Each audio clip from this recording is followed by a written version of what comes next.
My Hero Academia live action. Please tell me one, because I know we've talked about it before, and I So, know you've talked about how he's very heavily involved. Bells what are ringing. some of the new stuff, like, so there's new stuff that's come out, and there's a My Hero Academia live action is 100% happening. It's absolutely happening. It's confirmed. It's happening. Please don't. I would say this new information, I'm about to give it all to you guys. It hasn't made it to where I'm like, oh, I'm super excited about this, but it's made it to where I'm like, okay, maybe there's a small chance that they do it right. Maybe. Nope. Maybe, I don't know. More information has to come out, but maybe there's a small chance that they do it right. But like, this is actually happening. And so apparently, like, this has been in the works for a couple of years. And so Legendary Entertainment is producing the movie, which Legendary Entertainment is not a small studio. Like, Legendary Entertainment is a legit, like, I wouldn't say, I guess, Hollywood studio. I don't know. But Legendary Entertainment's producing it, and then Netflix is going to be distributing it. So it's going to be like a Netflix exclusive type of thing, right? So that's confirmed. That's happening 100% for sure. And then we have the director has been solidified, and the screenwriter, or the writer who's writing the screenplay, has been solidified. So the director is actually somebody that's done several live action adaptations. His name's Shinsuke Sato. So this guy has directed several live action adaptations of anime, the most successful of which, Alice in Borderlands. So he's the director of Alice in Borderlands. Good. Very, very good. Completely different type of a show, completely different story, but he did direct Alice in Borderlands. So this guy's going to be directing the My Hero Academia live action, okay? And then next, the screenplay, the person they're having write it is Jason Fuchs. Really funny last name. It's spelled Fuchs. So I had to like Google, like, how do you pronounce this? I don't want to say it wrong. Name's Jason Fuchs. He wrote Wonder Woman. You know you want to say it. Yeah, he wrote the original Wonder Woman movie with Gal Gadot. He wrote that. Hold on, before 1942 the original. Okay. Not 1942, like just the Wonder Woman. Okay, that one's still bad, but it was better than that. And then he's one of the co-creators of Welcome to Derry, the new Pennywise TV show. Oh, okay. So they've got this guy doing the screenplay, right? I haven't seen it, but I do want to watch it, though. Right. And I've heard good things, though. Yeah, right.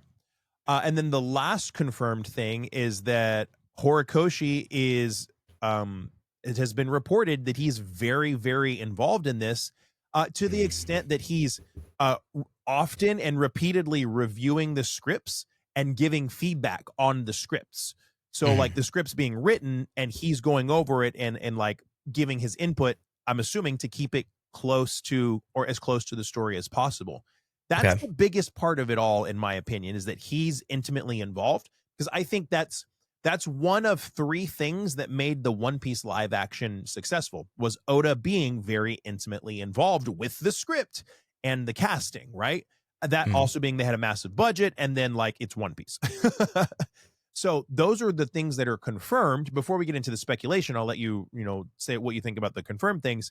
Okay. Those being that, I think Horikoshi, more than the other two, just doesn't make me be like, I'm super excited, but it makes me be like, okay, there's a chance, as small as it might be, there's a chance that this could be done well, which would be great if it was done well. Like, you can do superhero live action move. Like, it's been Hollywood's been doing it for the last 15 years. Like, it's possible. They have. So it's possible. That's my thoughts on that. What do you think about that? And then we'll get into like the speculative stuff. Okay. So, just right now, before we get into it, speculations, just right off the dome, before I go into my factual stuff, I'm thinking of Bet, aka Kakaguri.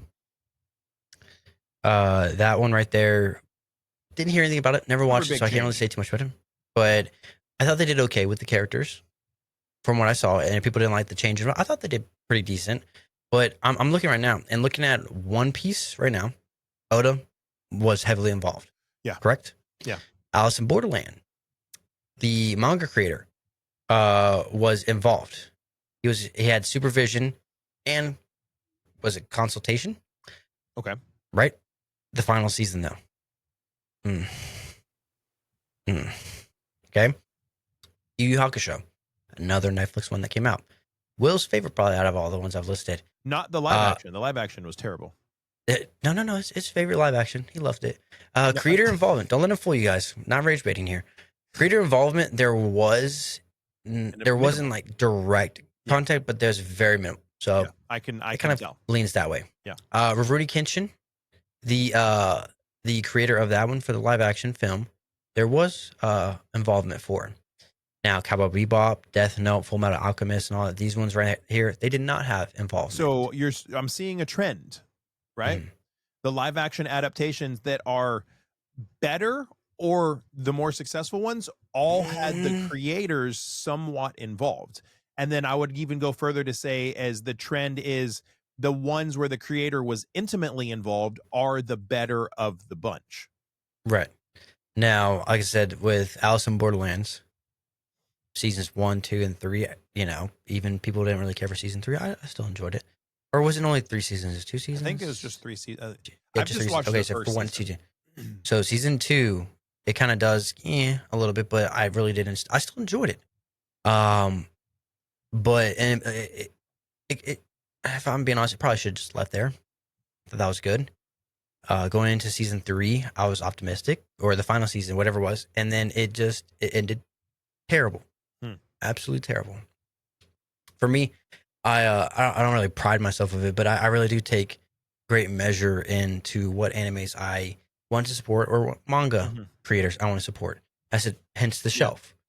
If you look on the shelf, it's very hard to see, but it's right there. Alice in Borderlands. I had the first 3 novels, and a lot of times I just do the first 3 because I want to have room for multiple ones on there. Right. But I would sure as heck buy all of them. I don't like the ending. I didn't like the ending of the show. And I had to, because I was like, is that really how they left up? I looked up online. That's apparently not how it ended. That's apparently also not how he entered the games. Pulled the Game of Thrones. Yeah, and I'm not a big fan of that. So it makes me question if the creator was involved. Now looking at it too, though, Rurouni Kenshin, which I've heard, that one was and same thing with Yu Yu Hakusho. That one was terrible. Both having the creators involved in those, though, but minimal involvement. True, except for Rurouni Kenshin, like I said, but that one still did. Yeah. So I did hear good things, I heard bad things, and all that for what it was. A lot of people don't like the Edo era anyway, so that, unlike Will and all that, I can understand. The Edo era of Japan. It's good. What's not to like? But if you look at One Piece, though, it does do very well. Now, will season 2 do well? I don't know. I think it's going to do well just because the mass we're getting a lot of like teasers and stuff, and it looks like they're like on par to do a good job. So we'll see. I don't know if it'll do good. I really don't. We'll see. You're bringing up all these live actions. Like what's the reason why? The point to, as Will says, the land of plane on this, the live action with My Hero Academia, I think is going to do terrible. I think it's not going to go well. I think it's going to be very, very hard to show these fights, these things that would mainly rely on a lot of CGI. It's going to cost a lot more than I think they are. And I it's either going to get scrapped, it's not going to perform well, they're going to cut corners. Yep. Even with the involvement of it too, there's a reason why they do animation. All right. If you look at, again, Demon Slayer, $20 million to make that, gets $600 million plus dollars. That's why a lot of these animes are going to that, because hey, $20 million just to make one thing, make $600 million off of it. Why not? So why not? I'm in agreement with that's why I'm worried. I'm worried. I agree. But let me give you the devil on, chop me down. Shoulder, right? Do it. It's like making me think, well, what if, right? Yeah. So let's break it down and make it real simple. The reasons I think that the One Piece live action was super successful because Oda was very involved. Okay.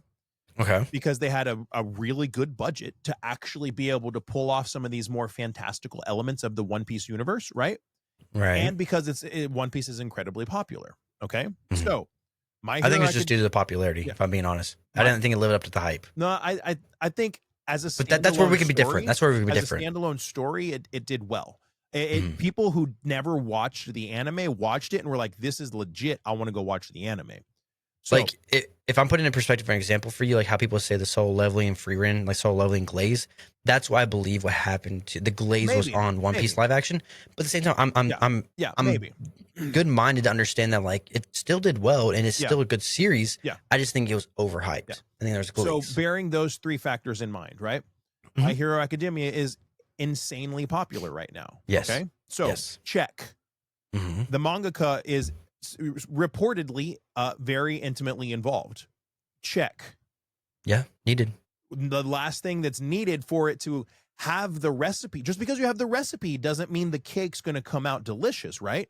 But the last thing it needs to have the recipe that One Piece had, that the One Piece live action had, is a very large budget. Don't you think it's possible that somebody would put a budget behind this, seeing as all of the success within anime right now? Because it's a movie. It's not a series. It's a movie. Don't you think that's possible, right?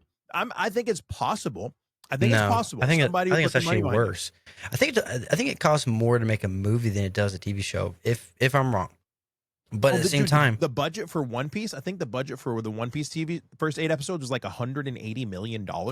Yeah. Something like that. Now, I don't think they'll have that. Here's what I'm saying. I don't think they'll have that. I'm skeptical, but because of those first two elements, the popularity and then Horikoshi being involved, because those elements are there, even in my skepticism with those two elements, I look at it and I can see a path that it could be done. Don't you think it's crazy though? Will it be done? I'm skeptical, but have we seen incredibly epic superhero movies and TV shows for the past 10 years? Yes. Yeah, we have. Come on, take your opinion and set it aside. And it's not that. It's just, objectively, we've had tons of Marvel movies. We've had tons of Marvel TV shows. We have DC and they've all done bad. They've done bad.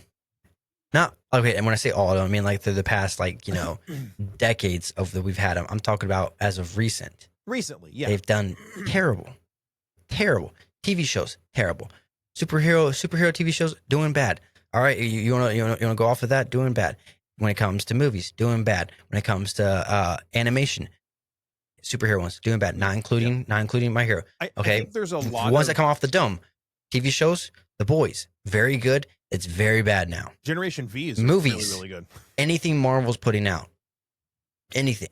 And I think there's a lot to that. Well, I don't disagree with you. I agree with you. But in animation though, Invincible, superhero one, was doing really good, doing really bad now. I think there's a lot. If you peel back the layers, there's a lot to why that's happening that like I don't really feel like is appropriate for us to get into like on our podcast. But all I'm saying is I'm using it as an example as like, can it be done? It is possible. Oh, I know. Yeah. Right? No. So it is possible. So I see it as there's possible. A path. There's a path to where it could be possible. What do I think is the likelihood of all the elements coming into play and then that path being executed?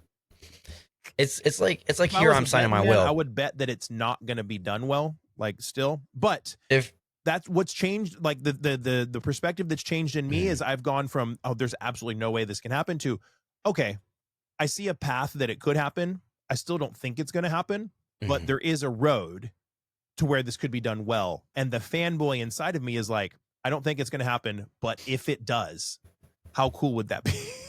If it does, how cool would that be? To appease Will, if I was on my deathbed right now and I was talking to somebody about my will, Kyle, aka Unboxing Anime, box of Cheerios, whatever you want to call me, and I'm of sound mind that I do believe it is possible that My Hero live action movie could be well. But unlikely. I'm of sound mind. But I do believe it's unlikely. Yeah. Unlikely. I agree. Now, here's the thing though. On the same page. Don't you think it's crazy though that when you hear live action and Netflix, you're thinking, okay, it could be good, but also it could be bad. The chokehold that Netflix has on live action is insane because you're thinking, you want to be optimistic? Oh, Netflix, they have all the money. But then why do they keep on raising the prices if they have all the money? Because they're putting out crap shows. So here's the problem, though. Oh, it's by Netflix. Netflix puts out a lot of good shows. Yes, but they also put a lot of bad shows. Put out a bunch of jokes. Netflix has the money. Do they really? But then also you look at all their accolades of live action. And yes, you have One Piece. Don't get me wrong. You have One Piece. List off the others, please. I'm sitting here waiting because it is so hard to find them. I think you have like maybe 1% of the live actions they put out have done well. So, Yeah. I So mean, hate me for being skeptic. I'm in agreement with you. I want this to do well. I would love, and just like how we said with One Punch Man season 3, we wanted to do well. But is it likely? No. Here's the difference. Here's the difference with the One Tell Punch me. Man season 3 episode. As soon as we started getting evidence and facts, those evidence and those facts pointed to it not doing well. We're certain that it's not going to do well. Your evidence is pointing towards the good direction. What we're getting now is opening, even if it's just a crack, opening the window to, maybe. Yeah, your 3-tier, your 3 recipe. Yeah, it's matching. We have to see what else comes down the pipe, right? Like Netflix might have to run to the neighbors and say, "Hey, do you have any eggs? Do you have any extra sugar and all to make this cake?" Many money. Or and then we can talk. you could get a Horikoshi. You could pull a J.K. Rowling and say, "I'm out. I'm out." Oh, don't do that. Don't. No, we're not talking about that. Please. That still hurts. We're just gonna leave it at that.